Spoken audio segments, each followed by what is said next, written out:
We'd like to welcome everyone today to the Wildlife Medical Clinic virtual program. I'd like to thank everybody for attending, and we're going to record. We know we may have you more jump on as we're going along.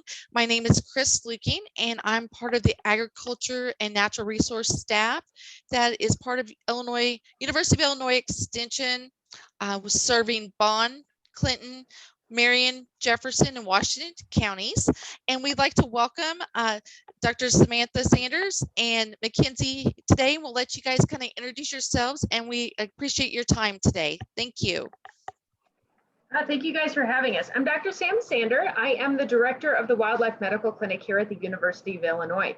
We service any native animal in the state of Illinois that needs medical care is welcome to come to us. We depend on finders such as yourselves to help us identify those animals that need care and bring them to us. Once they get in our doors, we can provide all of the critical care and supportive care that they need. And we do that through the help of our veterinary students. We have a team of somewhere between 100 and 150 students in any given year. They're all volunteers. They're all either undergraduates or veterinary students, primarily veterinary students, at the University of Illinois. And they're being trained as a part of their interests and curriculum to be able to be a part of the wildlife clinic and to practice their skills on wildlife species. And so they're getting a lot of our students have interest in working in zoo and wildlife long term. Some of them don't have that interest, but they want to get that hands-on experience that we can provide here at the University of Illinois. Our clinic is unlike any other in the entire country and I would dare say in the entire world, in that our students get to be hands-on with our patients from day one, and they are getting to practice their skills that they're learning in the classroom right here in the Wildlife Medical Clinic. We do have some faculty, some doctors who help oversee, of course, and help provide some support. And then we have some house officers, our residents and interns that are getting some additional training side by side with the students. But it really is a unique opportunity for them to be able to get that experience. Mackenzie Wells here has been a volunteer for the Wildlife Medical Clinic for this is year 4. Year 4 now. She did it in undergrad as well as now as she's entering her second year of veterinary school. She's been with us throughout that entire time. And a large part of what she's been doing is working with our ambassador animals. So I've mentioned that we do medical care for native Illinois wildlife. I've mentioned that we do training for our students. Another big arm of what we do is our outreach. It's talking with you, it's talking with other folks in our community about conservation, about the wild spaces that are around us and what they can do to help conserve those spaces. Just what makes a turtle just so cool. Why should we care if red-tailed hawks are here, and what do they do for our environment? And we do that through participating in research, through going to conferences and speaking at those, to sending out our knowledge to other veterinarians and vet students and biologists, also in talking with our community. And so it's through events like these that we really get to spread our wings a little bit and share some fun stories and get to know you guys. And that's a really big part of what we do and how we do the magic that is the Wildlife Medical Clinic. So I'm going to leave you guys with Mackenzie. As I mentioned, she's a veterinary student. She also was with us throughout her undergraduate time. She's well versed not only with our ambassador animals, and she serves as one of our ambassador coordinators, but she's also one of our summer interns. She was one of just 3 students that was selected to stay with us throughout the entire summer and get some additional clinical experience. So we're really proud of Mackenzie and all that she brings to our program. I hope you guys have a great time. And please put any questions in the chat, but Chris, we may need you to read those questions. It's just really bright here, so it's hard for us to see the screen, just so you're aware. Absolutely, yes. But anyway, so thank you guys for joining us. We hope you enjoy the program. Hey guys. All right, I can start into a spiel, or I can address, I can adapt my spiel to any specific questions you might have. If you have questions about husbandry, wildlife medical program, our ambassador program, I can start with whatever. Yeah. All right. Right so, now, if we don't have any. Yeah, there's no questions in the chat box just yet. I will bring out a bird for you guys. Give me 1 second. Oh, I know. Yes. All right, Odin, step up.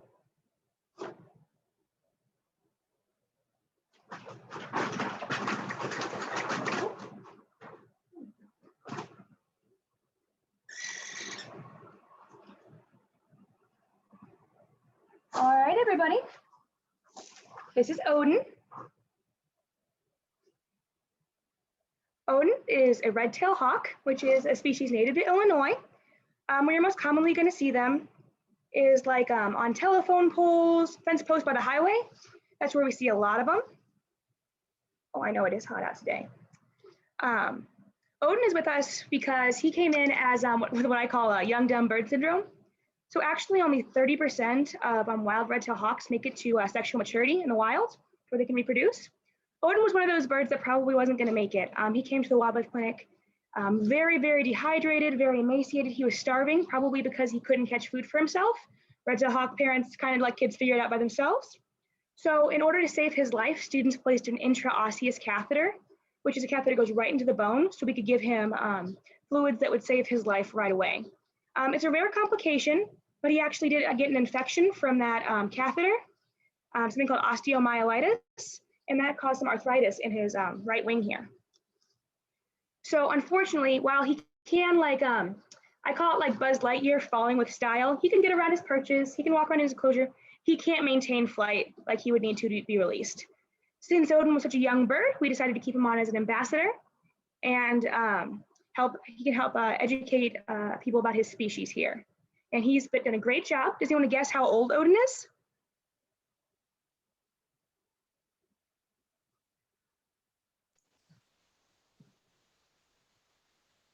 I will give you one hint. He is older than I am.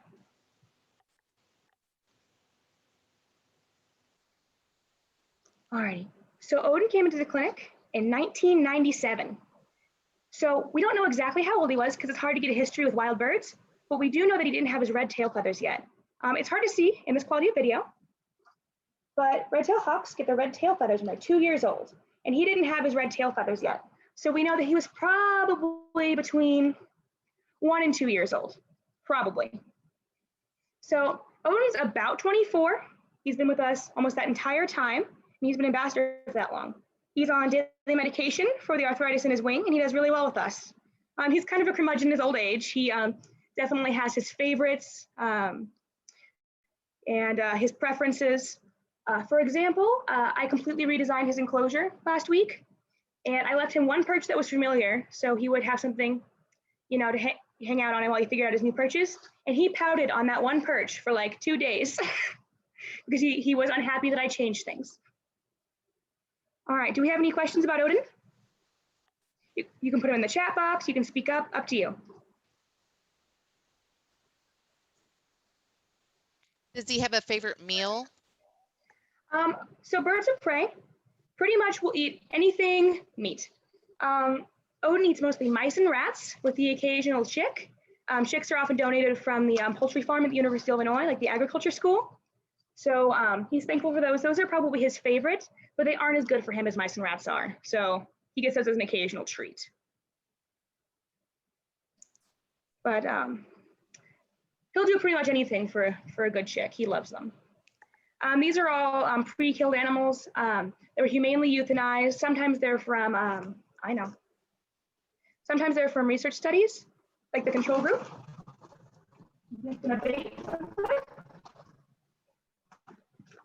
Yeah, I know. It's a little windy outside today, and as I said, he's kind of a curmudgeon. So he'll be like, a breeze. So they're often the control group mice from an experiment at the university, or animals from the poultry farm, or we will order them if they're getting low. Any other questions about Odin? I know.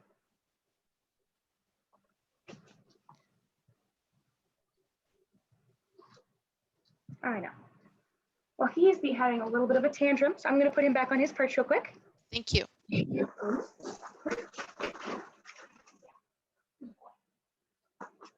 So all of our ambassadors have a couple sets of commands. You hear me saying those. Each bird, for the most part, or at least our club trained animals who go to events, know step up, perch, crate, and we work on those commands in order to, as a way to get them to events, have them understand what we want from them.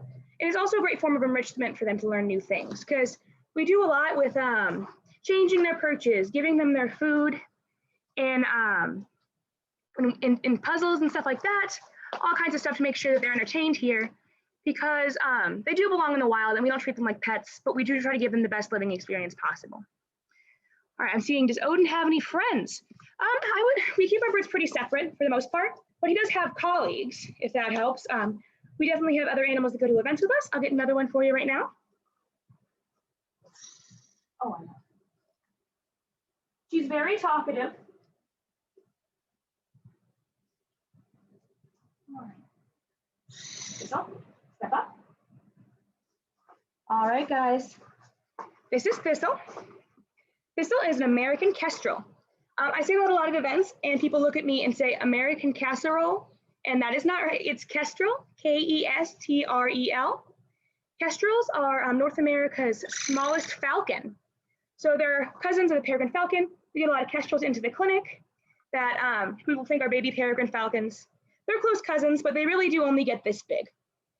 Thistle is about 130 grams, and that's about as big as she'll be. Does anyone know the way we can tell a hawk apart from a falcon?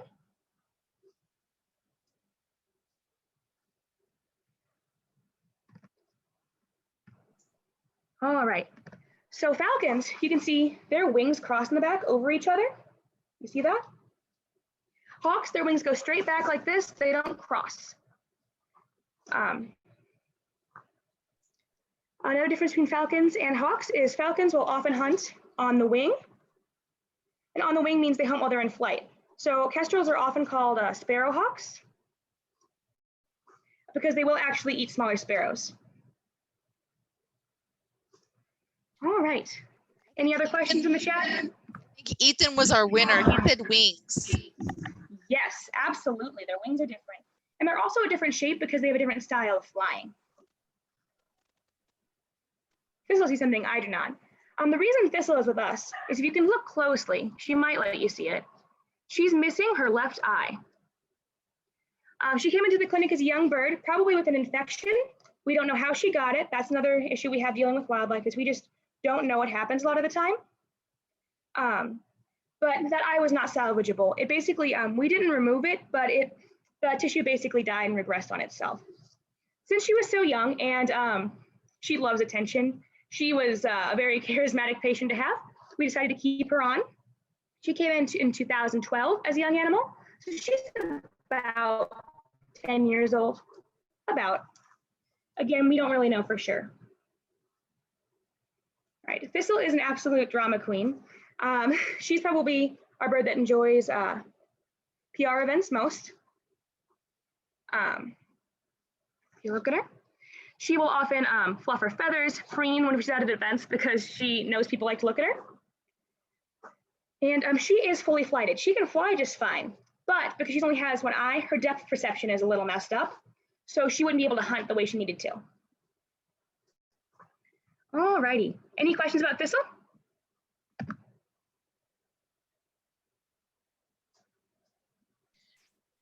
Does she have to have a smaller enclosure, being a smaller bird, or do they all have about the same enclosure? It looks like everything looks pretty the same, but. They all have about the same enclosure. However, we have to set them up differently. Thistle is fully flighted. So she can kind of get wherever she wants to go. With birds like Odin or a couple of our birds with wing injuries, we have to set up their perches in a really specific way so they can get from perch to perch based on the ability that they can fly. For example, our resident River, she is a bald eagle. She has a wing amputation, so she can't fly at all. So all her perches, she has to be able to jump or walk to get to. So we have to set them up in a way that she can use all these things in her enclosure. Does that make sense? Yes, thank you. Absolutely. Any other questions about Thistle? I haven't seen any yet. All right, she'll hang out with me. She enjoys being on glove a little bit more than Odin does. He's a little shy. All right. Yeah, I know. She sees somebody up there. So I'll go through a couple facts about American kestrels. So you see these lines under eyes, these black lines? They're called malar stripes, and they kind of function the same way as like eye black does when you do baseball. It blocks the sun from their eyes. Kestrels are also one of the raptors, like in Illinois, that are sexually dimorphic in color. Why? But they're like colored the same. Kestrels have different coloration. The females have like brown, brindly wings and maybe like a gray cap on their head, while the males have a very pronounced gray cap and gray all over the wings. Thistle eats mostly mice, definitely a lot less than Odin does. She'll eat like, we have like pinky mice, they're like this big, she'll have a couple of those. It takes her like 45 minutes to eat like a full-size mouse, just because her mouth is so small. But she loves them, and she'll, sit in the corner of her enclosure like, oh, yes, oh, mouse. But it takes her forever to eat them. It's quite funny. And she's a very dainty eater, so she has to like take a bite, wipe off her beak, take a bite. So it's quite funny to watch her do that. Every now and then we'll get her like a bucket of crickets and she can chase them around and eat them. That's not a huge protein source, but it's a great source of enrichment. This is a very vocal bird. She typically tones it down for PR events just because she's getting the attention she feels she deserves. But we call it I call it the baby car alarm. She goes, ah! And that's basically a sign that she is either displeased about something, she wants you to look at her, she's really excited to go on her walk on her glove, or anything like that. Kestrels are very vocal creatures, and especially during the breeding season, you'll hear males talking quite a bit. All right, I know Odin's not with us. He's hanging out right here. Yeah, I know.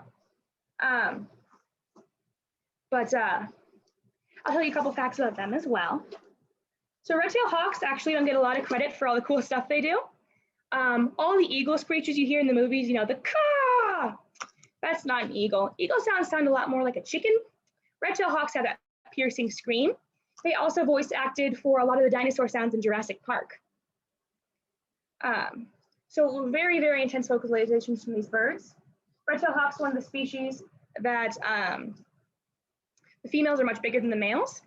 Ruby isn't on camera with us today, but she's our female red-tailed hawk ambassador. She is much bigger than Odin.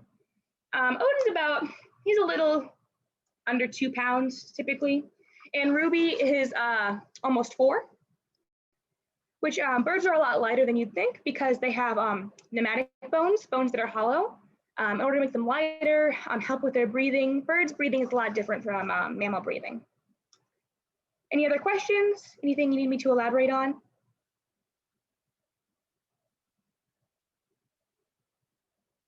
All righty. Then I will bring up our third ambassador. Thistle? Perch? Oh, good girl.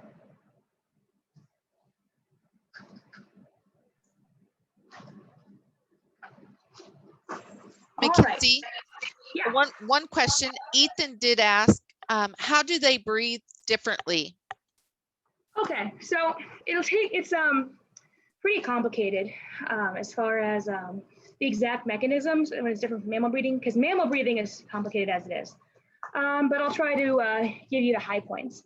So birds don't have a diaphragm like we do, so they breathe more voluntarily. Their chest moves more. It's more of a skeletal muscle action. And also, what we have is a full respiration. The air that we breathe in comes out right after we, in one round of inhale and exhale, right? Birds have so much room in their bodies where they hold air. They have all of these air sacs throughout their body, like in their bones, in their legs, all around, that it actually takes 2 inhales and exhales for the air that came in on the first exhale to actually exit the body. Additionally, respiration doesn't typically occur like birds' lungs don't expand and retract like ours do. They're actually pretty rigid, and instead the air flows into the air sacs back to the lungs. Their bodies absorb the oxygen and then it goes out. So it's very different from mammals, and some of the structural things are different too, like the names of things, what they are derived from. They don't have alveoli in their lungs, if anyone knows what those are, the little sacs that do oxygen exchange. It's very complicated. I'd encourage you to watch some videos on YouTube. That's how I learned about it. Like even in vet school, I was like, who on YouTube will explain this to me? That's the most helpful way I can do it. It's really hard to explain without seeing it, but that's the short version. Their breathing is more similar to reptiles than mammals, essentially. All right, any other questions about birds? Physiology, their training, anything like that? Do you recommend anyone a certain book or anything that they should get a resource if they enjoy the birds to learn more about them? Oh, absolutely. It depends on what you're interested with birds. So something I'm really, really interested in is like captive management of these birds. And that's because I've been working with the ambassador program. These animals are essentially giving their lives to educate people about them. So we try to make sure that they have the best life possible with us, because it pales in comparison to the life they've had in the wild. But we want to make it as good as possible for them. So with Odin, his medical management, how we keep him entertained, how we keep his purchase good, how we keep his health good. Really interesting to me. Resources from the Minnesota Raptor Center are the most helpful to me. Raptors in Captivity is that book. If you're interested more in like bird watching, like the different types of birds, species, differences, where you find them, I would recommend like Sibley's Guide to Birds of North America if you want to go bird watching, learn the difference between different species. If you're like interested in physiology, honestly, the best way I will learn about it is like, I would get like a book from your library, like avian physiology. There's a ton of books out there. You can order them based on what level you want to read at, what you're interested in. And I would read it, watch a video on it so you can see how it works, and then read it again. That's how I learned most of my like physiological processes in vet school, just because it helps to kind of know what you're thinking, what you're learning about, see it, and then read it again with that understanding. But there's a lot of different levels of it. So I would say talk to your librarian, talk to whatever person you think might have a good idea of what you want to do. Because there's a lot of different ways you can explore birds, to be honest. You can go into raptors, which are completely different. And even among raptors, falcons are completely different from hawks, are completely different from owls, which are completely different from other owls. So there's a lot to explore there, and you just kind of find what your interest is. I'm a big bird watcher. I'm really into the physiology as a vet student, but it really depends on what you think would work well for you. Any other questions? Let's see. How are they trained? Okay, yeah, a lot of our young birds come in really, really young, so they're very malleable. So how we train them is the first rule of being a good ambassador animal is you need to be pretty food motivated. So that's why a lot of red-tailed hawks and kestrels are ambassadors, because they are very food motivated animals. So first we start with getting them used to people. They're in a smaller enclosure where we can just come in, be around them, make them, clean their cage, give them their food, and they can realize that maybe we're not super scary and we're just doing nice things and we're not going to hurt them. And once they get comfortable with us, we can start introducing the training items like the jesses. You saw the little like leg leashes they had.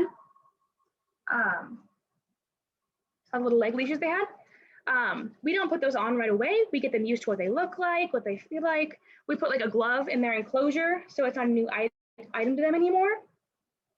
And once they get comfortable with those items, we move on to like basic things like them allowing us to touch them. We call that palpation training. So we can touch their feet, touch their feathers.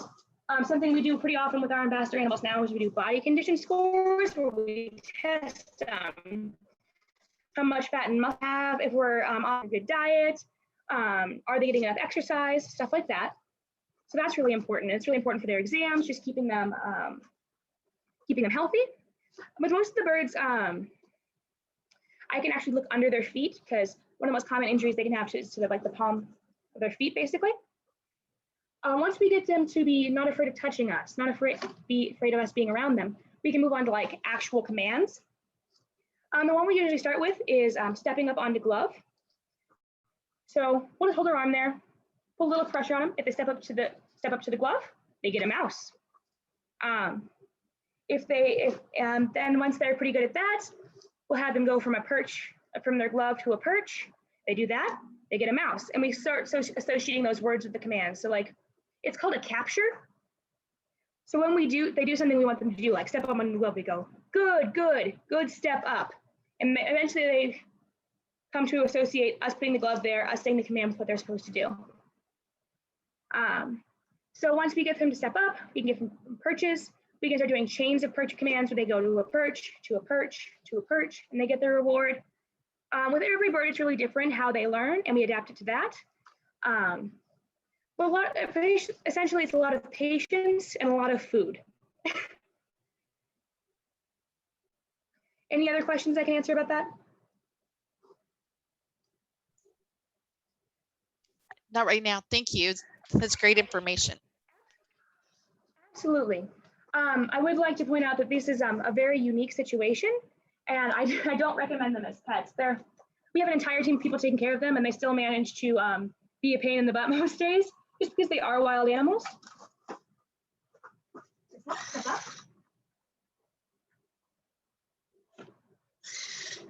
Perch. There you go. As Thistle jumps off her perch and says, "Help me, I didn't mean to do this." I will bring up our last ambassador we have today. This is Hazel. Like Odin and Thistle, she's a former patient of the Wildlife Medical Clinic. So Hazel was brought to us because a family had taken her out of the wild when she was a baby, probably no bigger than this. I mean, they're very small when they're born. And they'd kept her for like 2 years. Unfortunately, they didn't know how to take care of a reptile. They needed to have very specific light requirements, UV light, specific diet things. And they were feeding her only oranges. Citrus isn't great for turtles, and earthworms. So if you can see here, I'll hold up her feet. Her toes actually started falling off because of the nutritional deficiencies she had. It's something called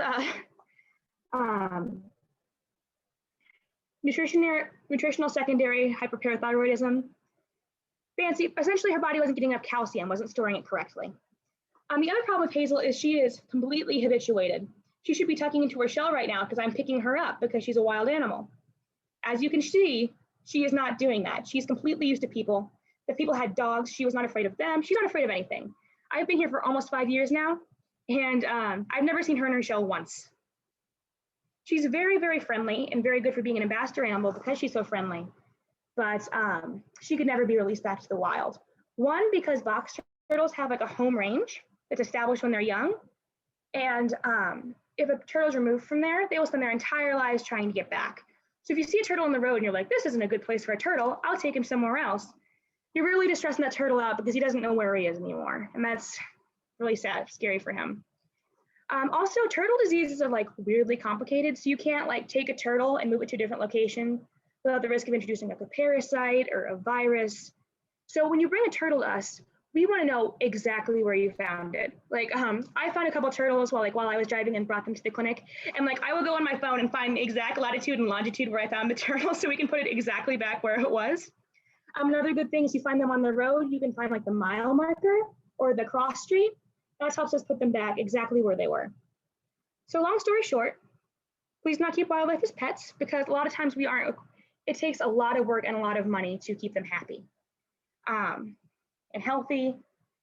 And while Hazel did recover with a lot of nutritional therapy, that doesn't happen to all of our animals that are kept in human care.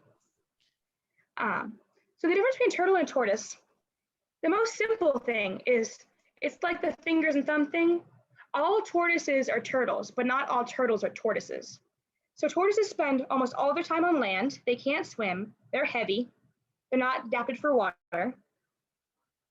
And there's obviously some like genetic things, some markers you can look for, but I won't go into all that. Essentially, if it lives its life exclusively on land, it's a tortoise. Box turtles are technically tortoises, technically. If it lives almost exclusively in the water, it's a turtle. If it lives like half in, half out of water, it's technically a terrapin, which is kind of like halfway between the two. Hazel's a box turtle. She's also a tortoise, kind of how it is. Hazel's an eastern box turtle. Her name is Hazel because, again, box turtles are sexually dimorphic. So you can't see it very well here. I apologize for that. But Hazel has very pretty hazel eyes. Male box turtles will have like bright red or bright yellow irises that are really distinctive, and often their shells are a lot more colorful and like their arm scales. Females are also typically bigger just because they have to have more room for carrying eggs. And males typically have a divot on the bottom of their shell. Both males and females have this hinge shell. Hazel will not demonstrate it for you because she's a habituated turtle, but it goes in and out so they can close their face inside their shell and be extra safe. All right, any other questions? I see a couple in there, but I can't really look at them right now. I have a turtle. Let's see. I don't, All right, no, but I just had a backlog of them. Sorry. well, that's okay. So do we have any other questions about Hazel? So, Right now, so she, oh yeah, go ahead. no, it's fine. I was gonna ask you, since they fed her oranges and earthworms only, what's her balanced diet now? Okay, yeah. So it depends on the kind of turtle you're feeding, because some turtles are more omnivorous where they eat more protein, and some are more herbivorous. So if you give them meat, you're really gonna mess them up. It also depends on their life stage, like if it's a young animal or an older animal, if the animal's laying eggs. But long story short, the first ingredient in most animals' diet should be greens. Then you can give them a little bit of fruit and a little bit of protein. So more than half of her diet is like dark leafy greens, like collard, romaine, a little bit of kale, not too much. And then the rest is like pepper, apple, the occasional blueberry. I'm going to move my computer real fast because it's starting to rain. There we go. That should be good. And then she gets like mealworms, a pinky mouse, a boiled egg as kind of like a treat. And then she gets calcium powder sprinkled on top so she gets enough of that. I will kick her back to how to move this because she does enjoy seeing everybody. Do we have any other questions about Hazel? As far as her treatment going at the wildlife clinic, she had some very intense vitamin therapy. We made sure her toes healed well after they had fallen off. We couldn't exactly reattach them. We had to make sure the wounds were good. You can also see her shell is a little malformed because of those dietary things. And we also made sure she had plenty of access to UVB light, which is very important for her and like her actually using the calcium she ingests. All right, any other questions? I can answer anything about the ambassador program. I can answer about specific questions with our ambassadors, species questions, anything you'd like. You're welcome to unmute yourself if you'd like to ask a question at Mackenzie directly if you don't want to type it in.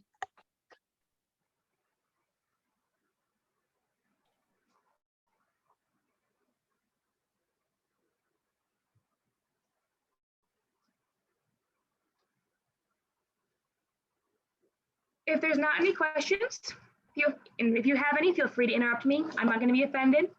I'll go over what to do with an animal if you find it in the wild. So the first thing you do is decide if that animal does need your help. This is mostly what I tell people when they call the wildlife clinic when they're answering us. The cardinal rule of wildlife medicine, though there are a few exceptions, if you cannot catch the animal, it probably doesn't need your help. So with exceptions, but if you're like, oh, I think that rabbit might not be feeling well, and you walk up to it and it like sprints away, don't try to catch it. He's fine. Another thing that also happens is there's a couple myths around baby wildlife that people bring animals into the clinic and they probably could have stayed with their parents, but we will take orphaned animals, of course. The best place for them to survive is with their family. Because even though we are trained to take care of baby birds and baby rabbits, that doesn't mean we are birds and rabbits, and we just don't have the instincts to take care of babies like their parents do. So one myth we have is that if you touch a baby animal, the mom can smell it and won't come back. Absolutely false. So if you find a baby bunny and you put it back in its nest, mom will still come back. If you find a baby bird, put it back in its nest, mom will come back. You can even put baby birds in like a makeshift nest, like an old Cool Whip container, a Tupperware, put it in a tree, same tree, close tree, near the parents. The parents are still around, they'll hear the baby, they'll come take care of them. So another thing that people say is they haven't seen the parents for several hours. I don't know if you heard that, but that was Ruby. That was one of our red-tailed hawk sounds. So I think she's angry at the rain, to be honest. Anyway, parents often leave their babies hidden for long periods of time to avoid attracting predators to them. So cottontail rabbits, for example, the bunnies we have in our yards, they only come to feed their babies twice a day, 2 times a day, to avoid bringing predators back to the nest. Because if the predator sees mom coming, he's like, oh, well, there's 6 baby bunnies there. I could definitely, eat those. And so mom only comes at dawn and dusk to feed the babies. So someone would be like, well, I haven't seen the mom in hours and these babies are in their nest. Completely normal, completely normal. Of course, if those babies look skinny, ill, you can do some research on the internet to see how you can tell if a baby bunny is dehydrated. Then you can intervene, possibly. But it is normal for parents to leave their babies for a long period of time. For example, mother deer will leave their fawns in like a safe, some place they deem safe, often people's yards because there aren't many predators there, for like 12 hours at a time. And the baby knows to stay still, to sleep, and to wait till mom comes back.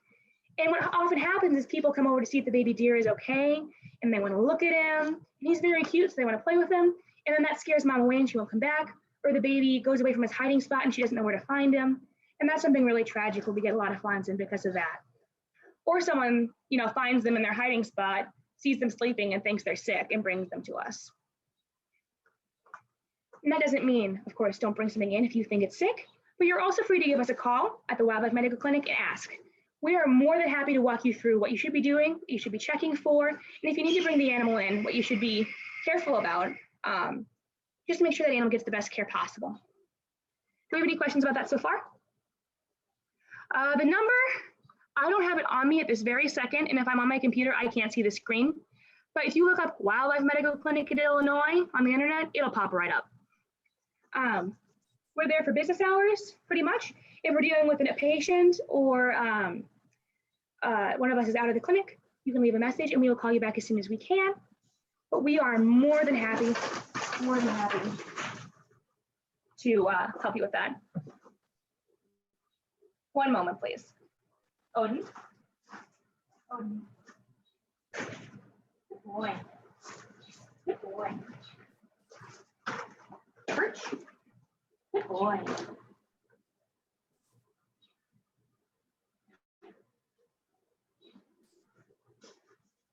Okay.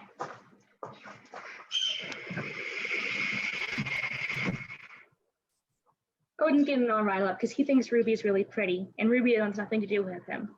And she's talking and he's like, hello, Ruby. And she's like, no, absolutely not. I added Yeah, we the also have a Facebook Facebook page. Yeah, you have a Facebook page. I'll add the number for anyone in the chat box also. I'm looking that up for you.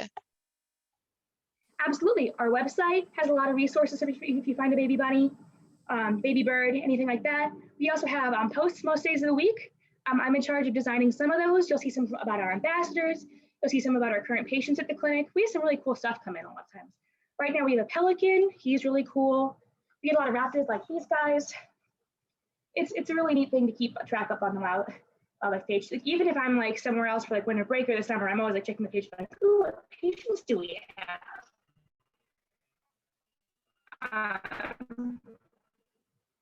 Yeah. Is to keep them calm.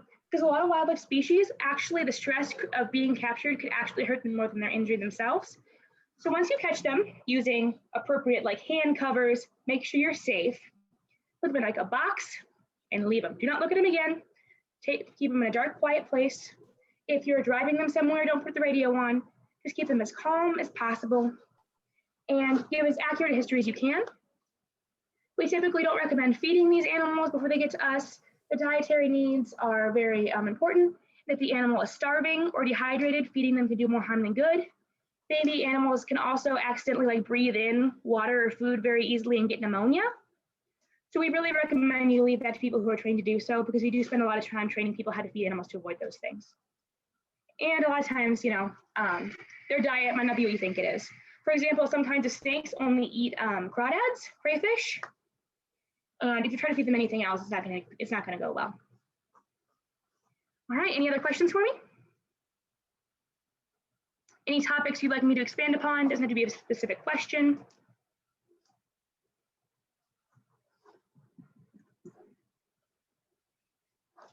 What's your favorite animal or resident that you have right now? Is there a favorite? It really depends. As far as patients, it really depends on what's in the clinic.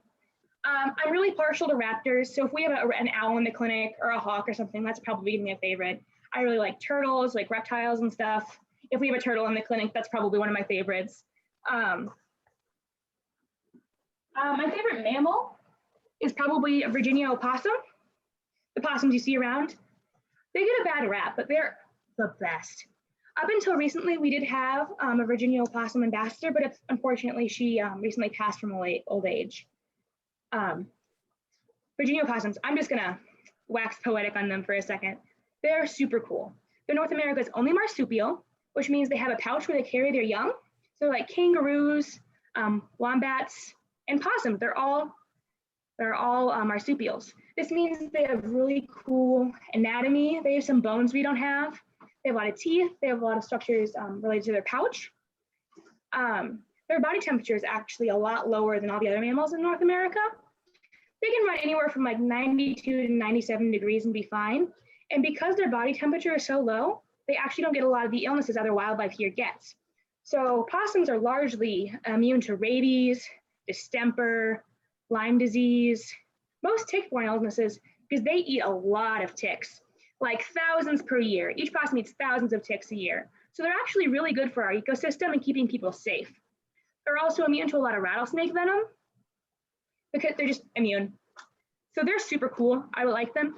And they're also just really chill patients. They're not, going to try to murder me. Usually I'm happy when a patient is trying to murder me because that means he's feeling better. But if, it's a possum, he's not even going to try, which is really cool. So a lot of the problems with possums and why they come to us so often is because, they play possum, they play dead. And that works really well with like foxes and wolves and other predators. It does not work well with cars. So often a possum will see a car, play possum, and then be hit by a car. A lot of times we aren't able to save that possum, but if it is a female, she often will have babies in her pouch, and we can possibly save those. And actually, if you're guys in Southern Illinois, I'd really recommend you to Treehouse Wildlife Center. That's in Dow, Illinois, near Grafton. If I find something at home, which I have on several occasions in Nashville, I drive it to Treehouse, because the closer an animal is to its home range, the less those volunteers have to drive out to put it back where they found it, all that stuff. So I actually did find a female possum that was hit out in Woodlawn, actually. I went out, I keep latex gloves in my car because I'm a big nerd, checked her pouch, there was one baby still alive. Treehouse Wildlife Center, like a tree house. It's in Dow, Illinois, D-O-W. They have a really good program, and they also have some ambassador animals if you want a place that's a closer drive. And I took that possum, and since I have some medical training, I gave her some fluids, and I drove her to Dow, and they took her, and she did great. Obviously, be safe. Don't touch wild animals without coverings on your hands. If you expect an animal to be sick, now that you have a mask, keep on your car, wear that. Because a lot of diseases, it wouldn't hurt if you think the animal is ill. If it's a big raptor, like a red-tailed hawk, welding gloves work really well, a big towel, a big coat, just so you don't get hurt, because your safety is the most important. Okay, one other question that Ethan had was, what do you know about coyotes? Coyotes? Oh, I'm so glad you say it the right way. Like, I come up to like Central Illinois, people like coyote, and I'm like, coyote? So coyotes are actually really cool, and they're often really misunderstood. Because a lot of times people see a coyote out in the day, they're like, oh no, it has rabies, it's sick. Not necessarily. Most wildlife species are what we call crepuscular, which is a big fancy word, but it means they're most active in the cooler times of the day, dawn and dusk, where they're still a little light. But coyotes have often adapted to where there's a high density of people to hunting at night, because it's just easier that way. There's less people around, there's fewer cars, that's just safer for them. But them being out in the day isn't weird.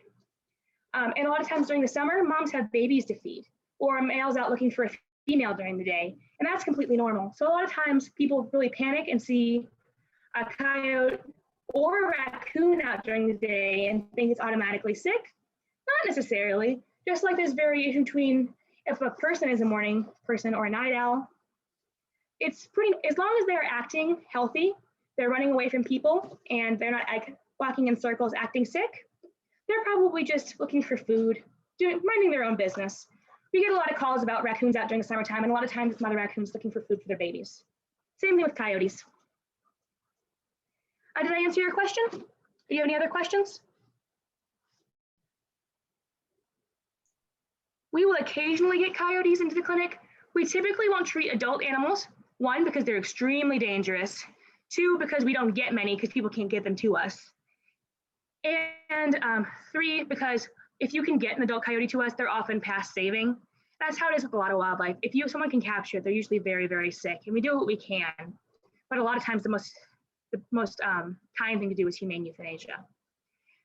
We do often get a couple of coyote pups per year, however, that we like bottle feed until we get them to a rehabber. So we're mostly a medical facility. So we will take in animals, deal with their ailments, then we'll transfer them to somewhere like Treehouse, private licensed wildlife rehabbers who like teach baby raccoons how to be raccoons, teach birds how to fly again, and then they will release them. Okay, let's see. Oh, groundhog is a perfectly appropriate name. Same thing as a woodchuck. I actually really love these guys. I just think they're hilarious. They look grumpy all the time. However, they are very aggressive, so you really have to be careful with them because people think since they're herbivores, they're still very mean. They're considered a nuisance by a lot of people, but they're really, really cool. Their tunnel systems are very complex. They're a species of marmot, which is just a classification of mammals. Pretty much every kind of groundhog. The ones we have around here are just groundhogs. There's also yellow-bellied marmots, all that stuff. They're actually most closely related to, well, around here, squirrels. They're very closely related. Other members of that family are beavers, muskrats. We get a lot of people that bring in beavers, and they're either muskrats or groundhogs. Beavers are a lot bigger than people expect. And in my time here, I've only seen 2 beavers, and that's been in 4 years. We do get a decent amount of groundhogs, though. So one question I have, Owen is sitting on the perch by you. Will they typically stay for a long time like that? Like if you give them a command to stay on the perch, I mean, is that typical or do they move around a lot more? Odin is 24. The natural life expectancy of a red-tailed hawk in the wild is 12 years. He is old. He is tired. While we make him very so he's pretty chill. He's pretty chill. He doesn't.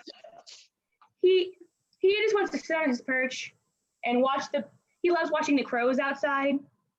He just wants to sit there and watch his crows. He's good. It's often pretty frustrating for new volunteers because it really takes them a while to warm up to you. And they'll see me hanging out with him and everything, and he'll behave for me most of the time. But it really takes a long time for him to trust somebody to where they'll get him on glove and everything like that. But most of that is just because he likes sitting in his enclosure. He just wants to rest. And they don't really mind. They're used to this. They spend their entire lives being PR birds. This is a routine thing for them. And they didn't have to go for a car ride this time. They just got to go to a different room. They're on perches they're used to. They know when they have dresses on, they really shouldn't move from their perch they have dresses on. It's like their dogs on a leash. So while they're occasionally make a bid for freedom and try to walk off their perch, it's not very common. If you can see, here, let's see if I can get this for you. Here's Thistle. You can see how she's holding up one foot. Well, she was. They'll hold up 1 foot like a flamingo, like they're kind of resting. It's like you shifting your weight to one leg or the other. And they're just resting. They'll shift feet, build room, they'll take a nap. We do try to provide enrichment for them. So I often play music for them. Thistle loves music. So it really just depends on what the day is for them. But they're pretty content just spending their time hanging out. All right, I'll move this back so you can see me again, maybe. Any other questions?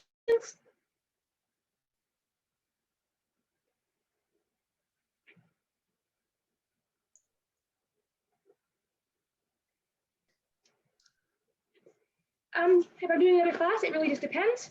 I go where people ask. So I'm not typically in charge of scheduling events. Over the summer, since we have fewer students, that's up in the air a little. But there is an online form you can fill out if you'd like to request an event with us. Hopefully we'll be able to do more in-person events soon. That's more in the Champaign-Urbana area. But I think now we'll be doing more Zoom events just because people are more open to it. So it's really up to who requests them and who schedules them. Dr. Sanders, my boss, I do what she tells me. So it really depends on who books me. That's not something I really get to control. I hope so. I really like doing these. Because you guys haven't heard all my bird facts before. These are new. All my friends are like, Mackenzie, stop talking about the birds. We have a couple other ambassadors. And these guys are at the wildlife clinic. You can see them. They're just out in their flight cages. I mean, I can't control if they're inside or not. But if you're ever up in the area, you can definitely come and see them. We have a barred owl. Her name is Vara. We have another red-tailed hawk. Her name is Ruby. And we have a bald eagle whose name is River. We also have the reptiles, but they're inside most of the time, just because for temperature control reasons. You can still look in their window, but you know. All right, any other questions? And let me know. I'm not aware if we're working with a time constraint, but I will stay as long as you need me to. As long as you have questions, something you want me to talk more about, I'm really happy to do whatever you guys want.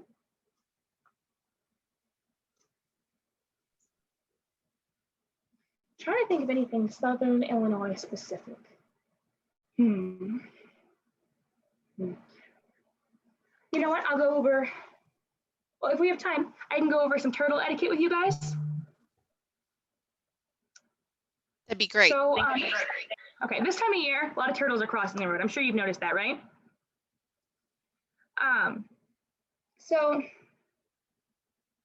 If your dog catches a baby rabbit, okay. If you can find the nest and the baby rabbit is not hurt, like it's not bleeding, put him back. His chance is better with mom, and you can keep tabs on him. You can come back and check the next day to make sure he's being fed, that he's doing okay, or within a couple hours. As long as they aren't hurt, you can definitely put them back if you know where the nest is. You can bring them to us if you're concerned that there might be some bruising, some internal injury, but a lot of times they're fine. You can put them back. If you are concerned, you can definitely bring them to us. On the Illinois Department of Natural Resources website, there's a list of every wildlife rehabber in the state with their phone number. You can call around to see who's closest to you, to see if someone will take them. You don't have to drive all the way to Champaign. And since we're a medical facility, if you have a baby bunny that's healthy, we're just going to turn around and transfer them anyway. Fewer car rides means fewer stressors, means fewer exposures to disease, which is great. So if you have a healthy baby animal that doesn't necessarily need medical help, just needs a couple good meals and stuff like that, I strongly encourage you to take them to a rehabber and not a medical facility.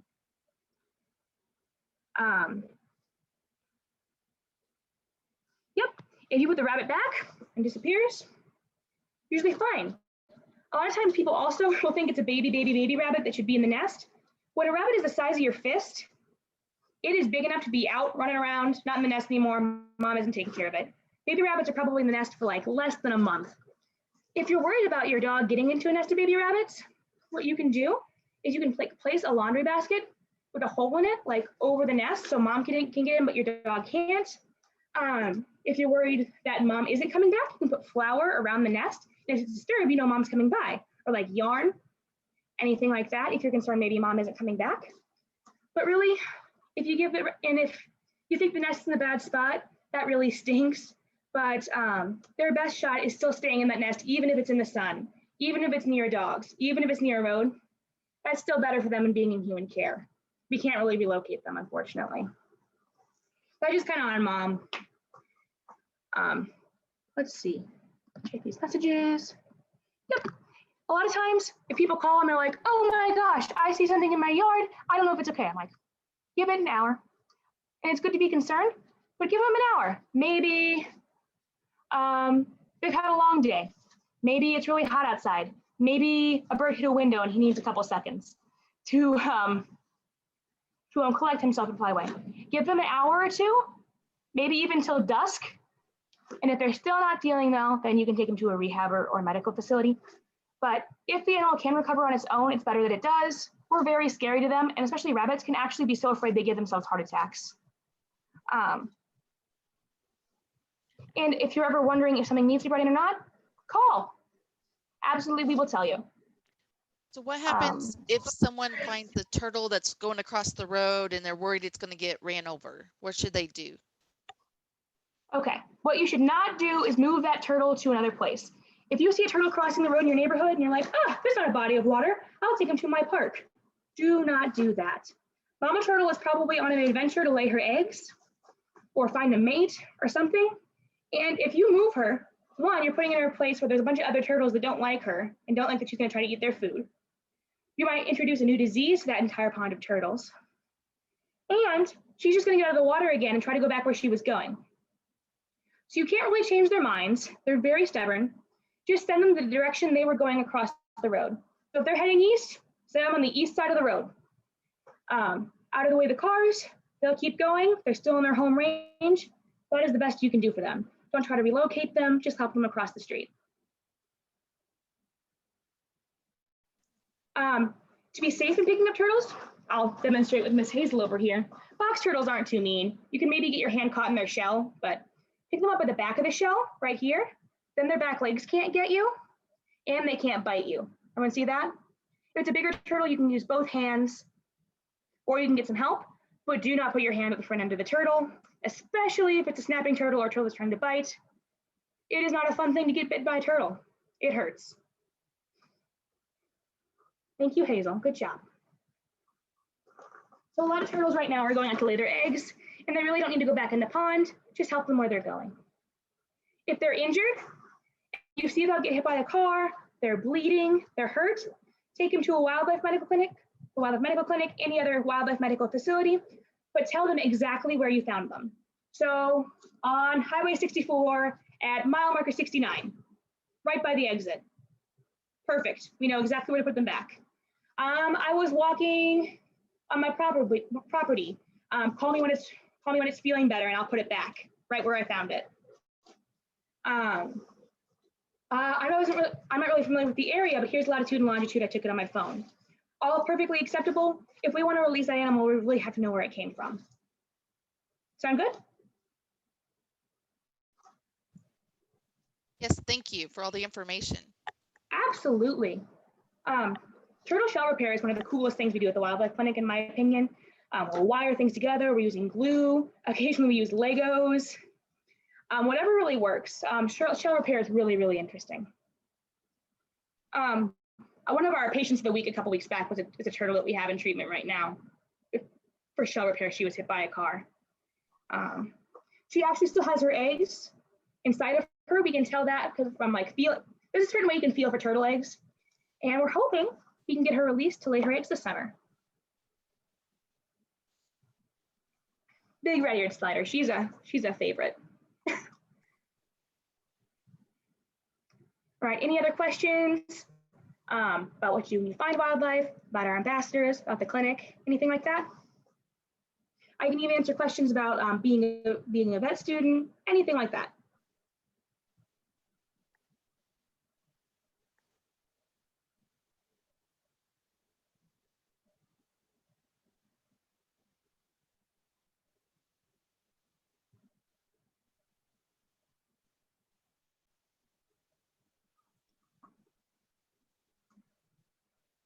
I don't see one. Oh, wait a minute.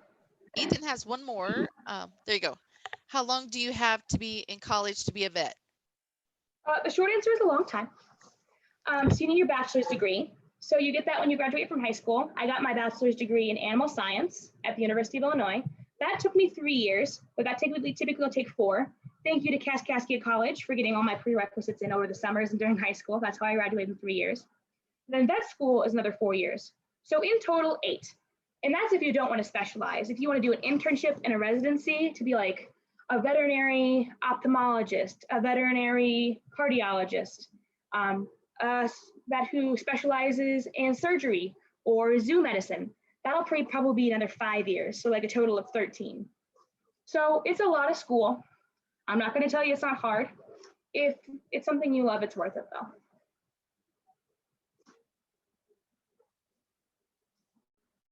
I just finished my first year in May, and I'll be starting my second year in August here.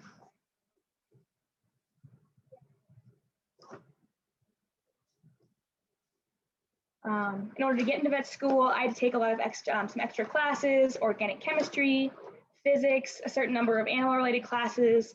I had to get letters of recommendation from my professors, from veterinarians.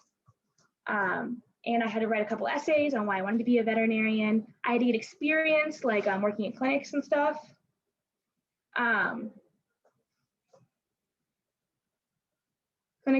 So experience is the most important thing, but you also have to do grades, classes, stuff like that. So yeah, I'm gonna be an animal doctor. I'm not quite sure what kind of animal doctor I'm gonna be yet. I figure I should figure that out at some point in my 4 years of vet school. Right now, I'm just enjoying where I'm at. I really like it at the wildlife clinic. I really like with the ambassadors. We're having a good time.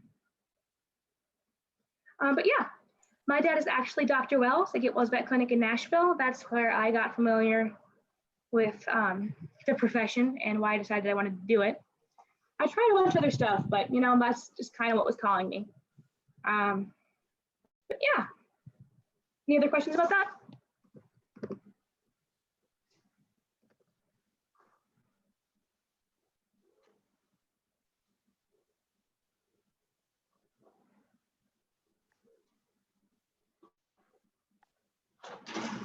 I don't see any right now. Okay, is there anything else you'd like me to expand upon, or I don't know if this is booked for an hour, or what do you want to do?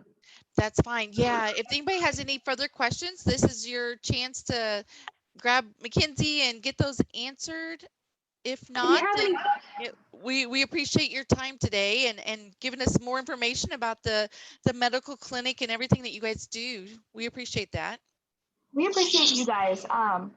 You know, these birds, this is their purpose, and I felt bad the last year, you know, that they don't have that. No! I don't have shovel. If you ever have any follow-up questions, you can definitely email Dr. Sander with them, and she can answer them, or I can answer them for you. Okay. I'll hang out for a few more minutes if you want to answer any more questions. If anyone wants to hang around, but I'm good. I'll hang around for a few more minutes though.